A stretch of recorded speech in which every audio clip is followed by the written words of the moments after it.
Welcome to Simon on the Sofa with Ratheesh. Some of you might have seen Ratheesh sat with me on the sofa already. If you haven't, then watch that video as well. We was in Barcelona, where we are now, and I had the opportunity to just share a bit more time with him while we've been on this yoga teacher training for 10 days with Yoga Makes a Difference.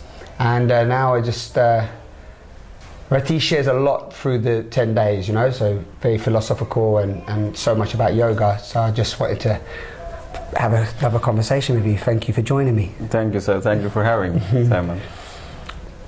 So I think I'd love to talk about one of the reasons why I started Simon on the Sofa many years ago was I asked the question, what is love and what is truth? Two questions. And it really took me on an inward journey of exploring that, and obviously the outward journey as well, asking questions. And the whole reason was that I was the exploration of love. And you said something wonderful today, that come back to self-love. It's about self-love, even in how you practice. Like when you was watching the guys, it was like how you do your practice, how you hold, how you respect the breath, and so on.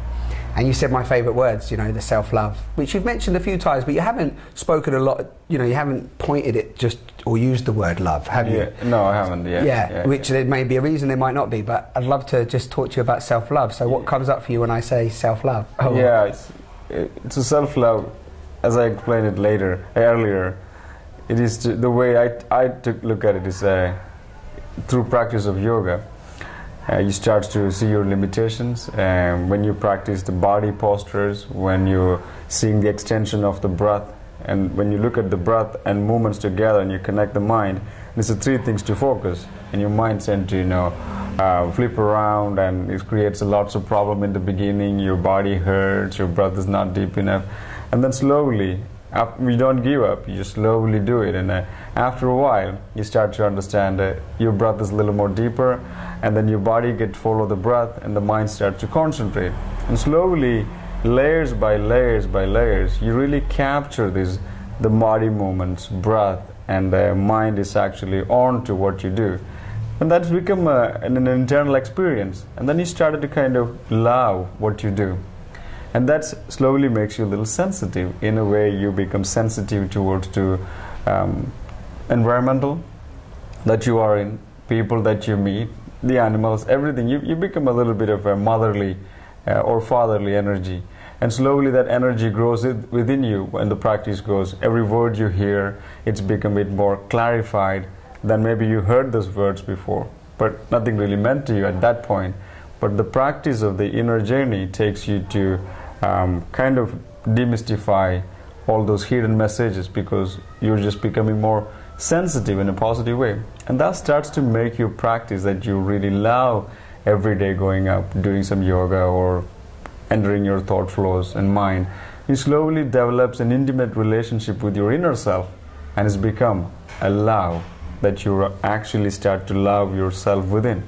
When that love appears within, you don't really have to try to love anybody. Everybody will be loved each other in your presence. So it's not that something that you're trying to love or trying to prove a point. I do something for you, you do something for me. It's not become like that. Wherever you are, there are people going to help each other, they're going to love each other. As you understand and experience the self-love within, you don't really have to trying to be loud or trying to love anybody. Yeah, or looking outside of yourself, exactly. which is happening. For figures' sake, we could say 90% of the population is still seeking love in another, or love in a car or a hobby, and not to say you can't love those, but when they're gone, there's a hollowness, there's an emptiness, there's something missing, Whereas the love, the sort of selfless self-love, that deepening within, that is it's fulfilling on every way, isn't it? Exactly. As you said, love is based on conditions, either based on something somebody's going to do return for you, or your love is based on material things. Of course, we need to have material things. It's not that we're talking about to become fanatic about those kind of things, but having an expensive car, in a way, some of the part of the energy from your mind is stuck on the car. Where is it laying? If somebody's scratching, all those things, you keep worries because you are attached to it. Your love is based on who you are and how you perform yourself into the society and how accepted you are and all those things. Yeah. But when we talk about the self-love, we just need ourselves, our presence of the eyes, our words, our behavior to others. It makes you the person that you really want to be. Yeah. And that is actually good for in all direction, in your internal personality growth, your external connection making towards to other human being. It's basically take you on a good journey. Yeah. Only the fuel that you need that to find the self-love. Once you find it, it's a never-ending oil farm. It just takes you on. And it just keeps coming, doesn't it? It's like you say, a never-ending supply. And you can also then see the beauty and the love and the potential and the richness and the uniqueness in every other being, can't you? No matter where they're from, you know, because it seems to sort of slice through. I would say it slices through the judgment, expectation, and condition, because you've moved it from. And again, yoga's the tool to do that. But you've dealt with it here, right? You've sliced it because you're recognizing yourself, you're acknowledging yourself, you're loving yourself, you're respecting yourself, you're speaking kindly to yourself, you're honoring yourself. And then naturally from there, you're going to want to do that with the people you meet, or...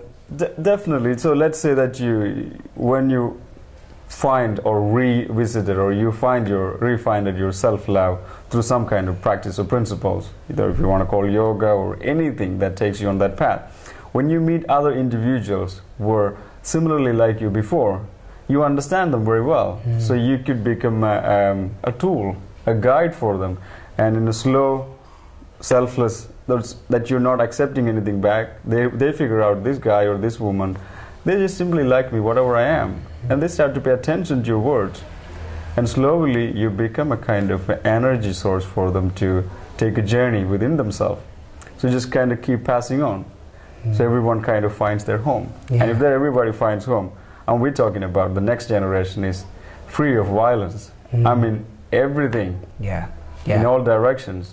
Because most of what's happening in society, I don't know, we sort of touched on this, I'm glad this come up again, because we sort of spoke on this after our first talk, and what often I think people miss is that the society that we live in, the foundation of it, the base of it, is birthed out of it. So people are reacting, interacting, communicating from that base of lack of love, you know, fear, clinging, neediness, you know, going outside of ourselves, holding on, you know, scarcity mentality. And we've birthed the society from that, right? And to some extent, it served us to some extent, you could say. But what I think that you and I or I feel from spending these 9 days with you, what we're pointing to is the potential of what can be birthed out of, like you say, like your son or your family or your children, where you're giving them a completely different view of reality, right? And then what births out of there, it can't create the violence that we've seen. It can't create the fear, the suffering. It can't. No, exactly. It's just, you know, what you said about, in a way, the materialism, it's ethical for some point. We need that because, you know, according to circumstances, the world and the time we live on, we needed a little bit of all these things. But when you start to educate your family in a way with the love, that education become a lifestyle, that you don't really have to discipline anybody extra. Hey, do that, do this, love them, love mother, love father. No, because it's there from the beginning. So it's nothing that you have to add it later when you grow up. So you're acting kindly, you're experiencing kindness from others, and you're sharing it on. So it's which is a natural thing that happens. And even people watching this, you know, when you feel good, when you really feel good, like authentically good, not just because somebody's giving you something, but when you feel really good, you naturally want to share it, don't you? It's just like a natural thing, whatever it is. And you know, and you can even relate that to why there's so many people still take drugs, drink alcohol, and all of that. And I'm not saying everybody should stop taking drugs and drinking, etc. But you do know, I know from my own experiences that I became addicted to that. That was my addiction. My addiction was that meeting up with my friends at the weekend and going out and feeling good and being with them. You know, the expectation and the neediness of that was where I was sort of finding my resolve of love, outside of myself. You know, go to the club, whatever. You know, the whole build-up of it. And you want to share that with everyone, even though you're sharing with them a poison. You're sharing with them a drug that could kill them. You're sharing with them a situation that could potentially harm them. But it's good for you in that point, you see. And that's sort of I would call that or I'd love to hear how you see that, but I would sort of call that the unconscious ignorance that we're not aware of at the time, you know? Because you're not doing harm. I didn't think I was being harmful to my friends, right? No. But to some extent I was. Can you see that? It's kind of, it gives you short episodes of pleasure. If you take a drug or alcohol, or you please somebody, and you become the main guy in the middle. It gives you some kind of pleasure. So that's kind of keeps a drive within us to do it again and again and again. Similarly, that's kind of toxificates or, you know, poison your brain. But all the other alternative things, or such as a yoga or meditation or Tai Chi or any of these things, they gives you this kind of pleasure with a little bit of a non-dynamical way, which means you don't become addicted to things. You not become addicted to feelings. Even though when you start to feel very good within yourself, well, you know, you don't really feel like taking a hit on your face or taking alcohol or drug or whatever, because you're kind of content. Like you're kind of happy for no reason, no particular reason. There's an internal joy that spills out of it, and you could be with. So the problem is when you meet your old friends, they haven't noticed, they haven't gone through the journey of emotion that you've gone through. For them, it's your same Ratheesh or same Simon. So, but that's the time like they start to kind of complain, or they kind of almost shows a feeling sorry for face. And once you start to really step into the river of change, you're content. Your journey is in the river. You're actually kind of you're hearing what they say, like, you know, that you know, are you okay and all that things. We just kind of kept going, and after a while, probably after a few years later, maybe they kind of realized, yeah, that was kind of nice what Simon said. I didn't understand back then because they haven't been on a journey yet. So then they kind of they're still on becoming a main guy by pleasing or taking something or finding some kind of pleasure. And we get that becomes almost like that's the point that we can get to. Like, we can all get to different points, and being with you this week, I mean, again, and what you're sharing through the yoga teaching with your wife Carolyn is the tools, the intelligence, the wisdom, the insights to step beyond the veil of that ignorance and unconsciousness. And when I'm talking on this, I know we've got a lot of people watching these videos. Sometimes in such a short time, you know, it's like, oh, so I'm ignorant because I go, you know, oh, I'm ignorant and I'm unconscious because I have a beer at the weekend. Don't get, you know, don't get so literal, don't get so caught up with the literal. But what we're pointing to is to open your awareness to the bigger picture of what's unfolding. So, and you spoke today about just that intelligence, because there is stepping stones, isn't there? Layers that you've spoken about this week, that, you know, different people are at different spaces of that awareness unfolding. So basically, like, we have if you want to call consciousness or your individual consciousness, and there is a mind, and there is what life experience you get. It's the intelligence, all the tools that you collect through your educations and so on. And then we have an ego. And ego is also a positive thing. Ego doesn't have to be anything negative to think about it. But if you just organize them, you place the intelligence before any of your thoughts. You place your intelligence before any of your actions. And that means you're acting according with intelligence, which is not just with a thought flow or an ego. So you have a little bit of a touch of your conscious self. So consciousness is something go close towards to intelligence. So mind and ego will be kept in between those. So it's not the ego is driving the vehicle. Or it's not the mind is the front with the ego. So through that, you could call that conscious awareness. Exactly. Right. So through that conscious awareness, you're making. You're not just reacting to life experiences, you know, something happens, react, whatever it might be.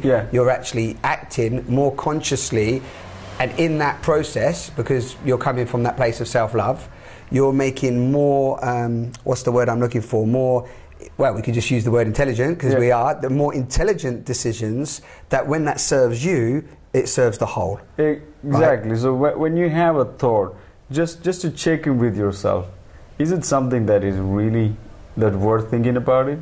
Or is it something really like to put down to my body as a decision, as an emotion? Or should I just wait? Or when you think about that intelligently, if it's something need to be done now, you will do it. But if you have a second question, you're just asking the question one more time to yourself. Maybe that doesn't need to be done. So you don't accumulate that. And that's all this accumulation of the past and the future, it actually makes you miss the present. So somehow the present become a pain of the past. In the self-love, when you actually step into that conscious field with that inner feeling of, or no, let's say feeling, when we talk about it, a positive thoughts, it produces the positive kinds of chemicals in our brain, and it will be sent down to our extremities, and it's become a feeling. And that sort of feeling, when you're feeling happy, it creates, when you're actually being happy, it creates a feeling in your body, and you recognize it, and you want to carry it out. And then in the state that you're being happy, it's actually when people look at you, they see your eyes relaxes, they see your jaw is relaxing, they're smiling in your face, and they kind of start to notice a little change, and they want to kind of probably want to be around you to see what you're doing, and they will obviously become, without you saying a word, you become an inspiration for them, and then the exchange happens, and you pass on the love. And that's a much more authentic one than the, you know, like we started the conversation, and neediness, and because you know so many people fall into dependency, neediness, clinging, and then the projection of the future of what it should be like, you know, especially in relationship, because many layers of love, and we're talking about self-love, but especially in relationship, we get that clinginess that comes, isn't it? And the root of that is fear, right? The root of that is fear. Like I'm going to be alone, or you know, if Ratheesh doesn't act a certain way or give me a certain thing, then I'm going to be missing something. You know. That's because you're actually trying to make somebody likes you. Exactly. You're actually performing all these acts to, you know, to be loved. And that will be always fearful, because you're trying to create from outside. Since the love can be only found inside, it's just a waste of act. You're trying to perform all those different things, that you buy something or say somebody. Of course, it's nice to say I love you and all that. But I don't know how many times people that really meant it. Or we say it frivolously at the end of a phone conversation to our parents and stuff. I was speaking to somebody about this the other day, you know, and they just say, okay, love you mum, love you dad, but it's very much like I've been saying it for all the years that every time I need a conversation, it's just a word, you know. And that word's been pumped around and thrown around as well, hasn't it, and become commercialised, and Valentine's and Mother's Day, which you mentioned. You know, last night I was talking to, on the way home, we were talking, and the girl that I was with from the course, she said about mothers, and I said mothers, because there was a shop in the window, Mother's Day or something. I said Mother's Day, every day is Mother's Day, I said, right? And she goes, oh, how sweet. I go, no, seriously, every day is Mother's Day, not just it's a sweet thing to say. I said, I send my mum messages regularly saying, I love you, thank you for creating me, sending you love and joy, hope you have a magnificent day, you know? And mum can vouch for it, so you can even find out, go and find my mum and ask her, you know, I can show you the text messages. It's a regular acknowledgement of her as a creator. And my father, but my father's now dead, and I didn't know him for a long time, but still in my meditations and my gratitude, I'm sending love to him, because they created me, like you beautifully described the other day, right? We're a fragment, we're a piece of our mother and father, right? And beyond. Exactly. And I know you appreciate that as well, just that acknowledgement of you know, every moment. But we miss that, don't we, so much? You know, we miss that, like, just that natural gratitude for, you know, our loved ones, and the real connection, you know? I don't know what comes up with you from that, but it was just like, just this, we've fallen into like that day for Mother's Day, this day for that, you must do that there, you know? So it wasn't like that. I guess it wasn't like that in the old days. I'm pretty sure of it, because you didn't have to tell anybody that I love you, or like, you know, mom giving a flower on the Mother's Day, mommy, mommy, I really love you, give a kiss, and next day you see it in the newspaper, it was Mother's Day is over. And there is a day for everything. Yeah. And I think it's that people feel that gratitude. It's a part of me was live in my mother's body even before I born. Part of me was live in my father's body before I born. And they together, out of love, or in whatever circumstances, they created me, better or for the worse. I'm here, and I'm able to exist here and explore the world. So my thanks goes to them regularly. When you wake up in the morning, just for a second, you just visualize the feet of your mom and dad, and that's where you start your day from. Yeah. And that's kind of ritual that you can have. So you're sending a gratitude to where you begin your journey. What more wonderful can you have? Yeah. Just, you know, and we so take that, we so miss that, we so take that for granted, you know. And there's a beautiful. There's richness there. If you know, I know you all love these conversations. I hope you do as much as I do if you're watching them. But you know, there's simplicity is divinity, isn't it? Definitely. You know, it's like there's the richness just in the simple stuff, like even with the information on diet that you were given, you know. And I know it challenges people, but simple, you know, simple foods, you know, simple. I think what you've shown this week as well through the yoga is even how yoga is simple, right? It has to be simple. If you cannot, well, some of the famous guys said, if you cannot explain it simple, you haven't understood it. So you take the word of the wiser guys. Yeah. So I think everything has to be, not to maybe change over the night, upside down. You slowly create changes. You know, whatever changes you make, just always remember that we're doing this in order to find the best potential nature within ourselves. Within ourselves, yes. So even though, so one beautiful thing to understand, our body literally has everything. It's like, if you want to use a word, it's a temple. And it's potentially available in it. But if you don't know how to take it, there's no use, whatever you have inside. Yeah, we haven't had the education for it as well, have we? Because we've been, to some extent, we've been educated to fit into a society, to function as a society. But even, again, this week, you know, you've brought it back to, you remember you did the, which I love, I do that sometimes, I share a video that does that sometimes, but you know, we take ourselves out. Do you remember you did the problem, like, you know, we're here, and then you took it out, and then out of the space, out of Barcelona, out of the, you remember, out of the stratosphere, into the planet, into the solar system, and so on, you know? And then, like, you know, is there really a problem with you losing your mobile phone, or, you know?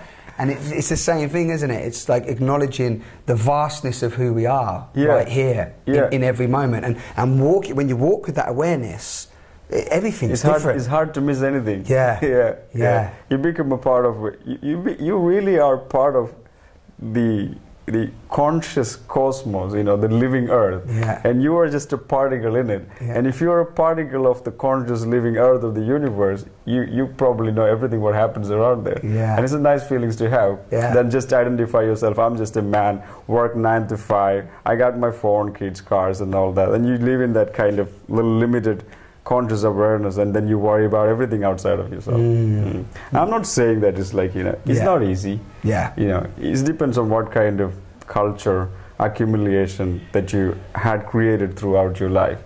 But nevertheless, to change something, it's only take a moment. It's only take a moment. That's the beauty about it. Because it's all happening. You know, when we move out of the limitations of past and future, it can happen right now, can't it? Exactly. And actually, we're seeing it this week. You know, we've been here. We're on day 9 of a 10-day course, as I said at the beginning of the conversation. That Ratheesh basically is on a. I can say you're on a mission. It's okay to say you're on a mission. I'd like to call it a yoga revolution in its own right. Ratheesh and Caroline are basically bringing yoga to the people. If you haven't already seen the other video, please do. But, you know, go and look at what Ratheesh and Caroline are doing. And, it's pretty beautiful. And if you get the opportunity to go on one of these 10 days courses, you're probably going to hear me saying this a lot of the times, please do it. Because from being on it and having the personal experience, what we've shared, isn't it? And with the group, you know, to see the group, I think that's always where it's beautiful, isn't it? To see the group dynamics of all the people, different bodies, different places, different nationalities coming together. And then, you know what somebody said to me today where we was having food? This is, and then, hold that thought, and then being able to say, I actually believe I can share this. And she said it to me, I don't know if you heard, and we was having lunch this afternoon. And she said, because I now don't think that it's about teaching and that I've got to be some great teacher. She said that I feel confident to share yoga. And that's it, right? Yeah, that sounds beautiful. That's what I was hoping for. You did your job good. Yeah, thank you. But you know, that was really beautiful, because the limitation or the block before is that we always think that we've got to know so much, and actually you can share on this, because you know that fear of like we've got to know so much, know asanas, and yours and Caroline's message is that teach what you know, what you practice. Don't try not to wait for any authority to give you permission to do whatever the change that you want to make in the world. Take responsibility, teach what you know.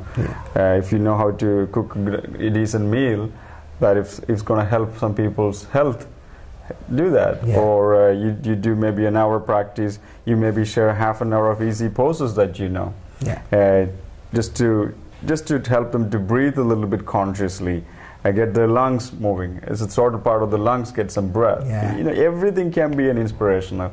And you don't really have to go into the end of the knowledge to start to teach, because the knowledge cannot be end. It's like the knowledge never ends. Never ends. So you can just teach what you practice, share a little bit of what you have, and try not to change anybody on your side.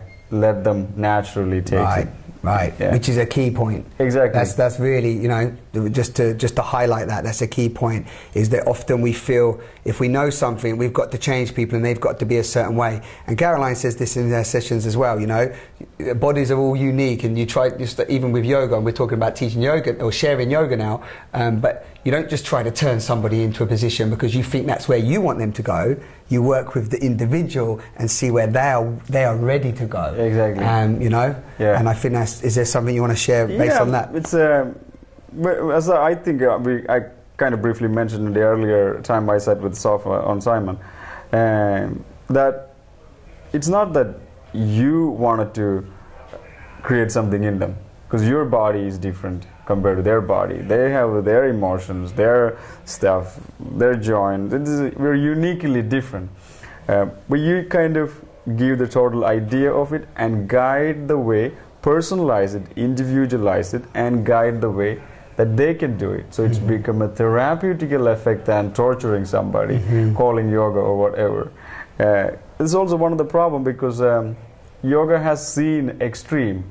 All this sometimes is the people who has an extreme body flexibilities. They were doing something before and then they turn into yoga and they do all this crazy positions. And sometimes when a 60-year-old grandmother watching a picture of it, this is what yoga is, I would be never able to do that. So they already kind of push it away. But there is a yoga for everybody.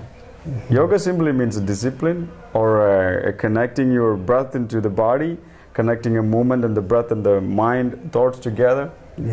So just even consciously sitting down on the length of your breath, rising the arm up over the head, it still affect the intercostal muscles of the lungs. That's a yoga. So it is nothing that is like, it has to be specific. It's not that you have to go up at 2 o'clock in the morning trying to do 5-hour yoga. That's also one form of it. That's the people that chosen to live like that way. Even them who should be understanding, it's not me who is practicing when you're teaching somebody. You're sharing what you have. So everybody is unique, and you just share with what they need. Share with what they need and where they're at. And that means you can take it anywhere and everywhere, you know. Old people's homes, prisons, you know, you name it. It can go everywhere. Wonderful. I think that's lovely. I don't know how you feel, but I know we're always going to end up on yoga, because yoga is love, you know. That's the whole thing. And with Ratheesh and Caroline, you know, they really love, you can feel the love and passion in what they're sharing. And I love the way that, for me, I think you'll find this whole conversation is relevant to self-love, because it's just taking that deeper connection to your uniqueness, your magnificence, who you are right now. And then when you uncover the veils and break the conditioning, then you almost, it's not even you really in control at that point. You surrender to the universal, you know, beautiful creative force, and then at that place there's, you know, beautiful things happen, Exactly. isn't it? I don't want to say what does or doesn't happen. It's unique for you. So, so the message is yoga is love. You are magnificent. You're worth loving. That's another thing, isn't it? Yeah. Worthiness, because we spoke a little bit. That's another conversation. Me and Ratheesh are going to do a couple of conversations because we wanted to do one on guilt and shame and fear, wasn't it? And what blocks us, you know, vulnerability. We could do one on that sometime. Exactly, yeah. So thank you again. Thank you very much. And I understand the passion for Simon on the sofa, guys. So keep him updated. Yeah, keep me updated. As always, the links will be under the video, but just so yogamakes.com, and Yoga Makes a Difference. Yoga Makes a Difference is the course that I've been on here in Barcelona, and Yoga Makes is Ratheesh and Carolyn's main website. So do go and have a look at that. I don't do big promotions. You know that Simon on the Sofa is not about promotions, but when somebody's doing such a giving, paying it forward movement and just sharing so unconditionally, then I'm supporting that tenfold. But you know, you won't catch me promoting, you know, Coca-Cola and palm oil. Take care, guys. Thank you.